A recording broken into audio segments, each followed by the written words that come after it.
Prubahan ng Pangulong Bongbong Marcos ang unti-unting pagbabalik sa lumang June to March school calendar kasunod po ng pag-aalala na ang kasalukuyang schedule ay nagdudulot sa mga mag-aaral at mga teacher ng sobrang init.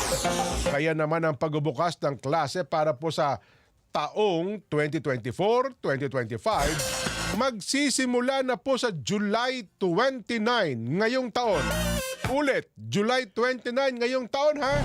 At matatapos po yan April 15, 2025. Nagkaroon daw po ng sectoral meeting ang Pangulo kasama si DepEd Secretary at BP Inday Sara at naglatag po ng dalawang opsyon ang DepEd para po sa school calendar shift.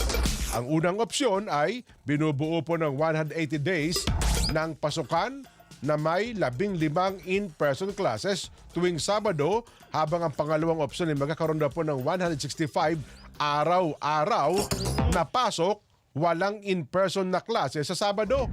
Ang dalawang opsyon ay pareho magkatapos po ng school year sa March 31, 2025. Ngunit sinabi ng Pangulo na ang 165 days na kalendaryo ay masyado pong maikli dahil mababawasan ang bilang ng mga araw ng pakikipag-ugnayan ng mga mag-aaral at ng teacher na maaari pong makompromise ang resulta ng pag-aaral.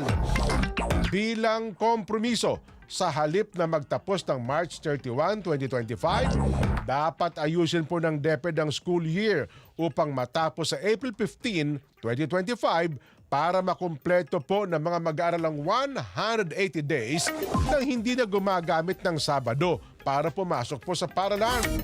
Sinabi naman ni BP Inday na nakonsulta na po nila ang mga guro o mga teacher, mga school officials at mga magulang tungkol sa panukalang school calendar.